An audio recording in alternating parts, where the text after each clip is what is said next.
Hey there, good people. Welcome. So I will start by saying that, like, no matter what I do, if I film in my room, one of my plants is going to enter. And I've been trying to get this leaf out the shot, but there's no way. So if you notice that, I'm sorry. Not sorry. I love my plants. So before I dive deeper into wellness here on my channel, I wanted to talk about wellness from the standpoint of a Black person in America.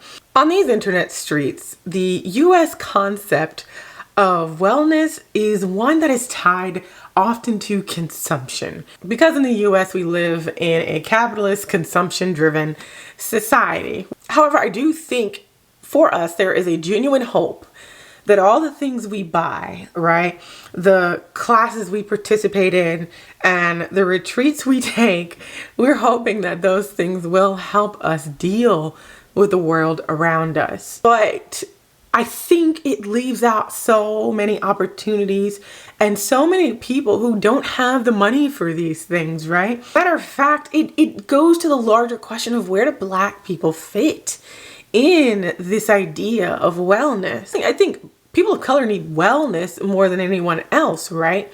We have to find a way to cope with living in societies that aren't really meant for us. We have to use wellness to deal with the constant onslaught of trauma, right? The number of Black bodies we see on a regular basis being mistreated in one way or another on social media, on the news, in life.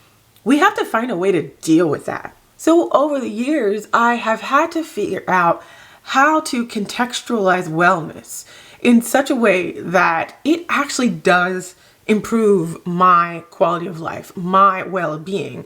After all, wellness is really just indulging in the things that help you have a better quality of life. And that's not always consumption. Back when I was putting my 5-year plan together, I sought out the definition of wellness. And after lots of research, I found one that I thought I could agree with.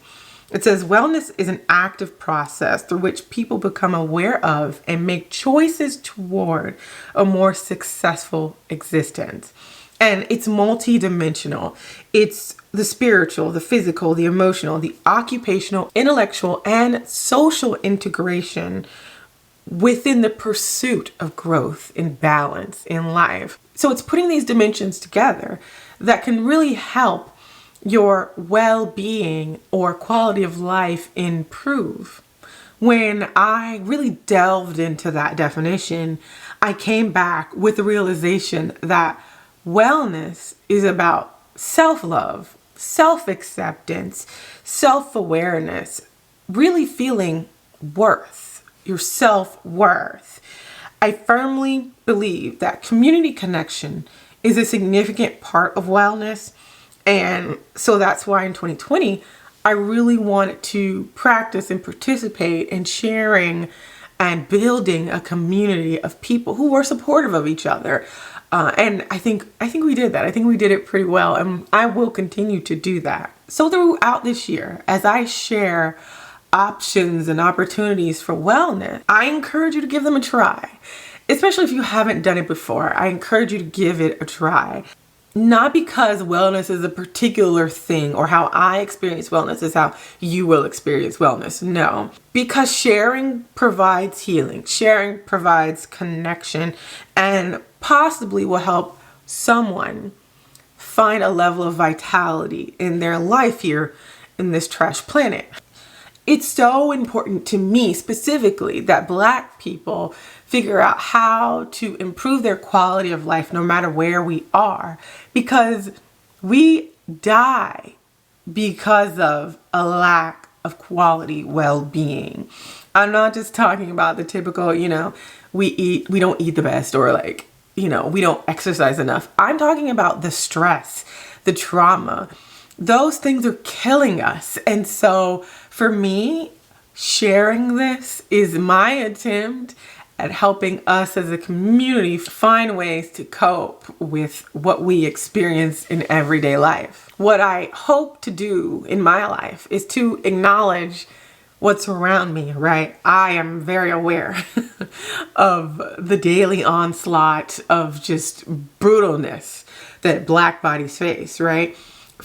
There is no class or financial situation in which a Black person in America does not experience some level of trauma, right? Something from a society that is not built for us. And so building habits and practices and routines to take care of my well-being is what I want to share with you. So I'm going to go through one small exercise in this video so you kind of get a taste of what we're going to be doing in the next year. So take a moment and fill in the blanks for one of these sentences to help you shape your wellness practice for the year. Building a habit around will improve my life. Building a habit around meditation will improve my life. Meditation helps me shake the world off through stillness, and taking a bit of time each day for a moment of stillness will improve my life. I will fight the stress of life by focusing on wellness. I find the sweat effect to be just the ticket for shedding off the stress of the day. So I commit to regular physical activity in 2021. I will bring sustained happiness into my life by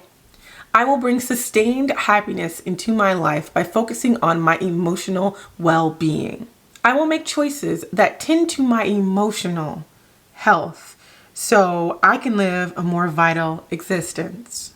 I will seek healthy community connection by tending to social integration. COVID has shown me that though I am an introvert, there is significant value in social interaction. So I will seek opportunities to connect with others via my 21 and 21 bucket list.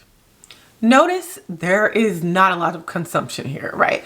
I didn't say that I will fight stress by buying a gym membership. That's not gonna do it. The act of sweating is what will help me fight stress, right? Physical activity. And that can cost something and that can cost nothing. I think the best way to separate wellness from consumption, financial consumption, is by defining exactly how a dimension of wellness will improve your quality of life. Not a specific thing that you're going to buy, a group you're going to join, or a course you're going to take, but instead how a particular dimension of your life will be improved by practicing wellness. So I hope this was helpful. I can tell you next week we're going to start with journaling. I'm going to talk about some of the benefits of journaling, give you a few prompts, and we're going to journal together. As you guys know, I journal every single day. So I'm definitely going to share that with you, but I'll talk more about that next week. In the meantime, in between time, in the comments below, let me know whether you have wellness practices that you indulge in every week. I'd really like to know. And until next time, be well, be safe, and find a bit of joy in every day. Bye.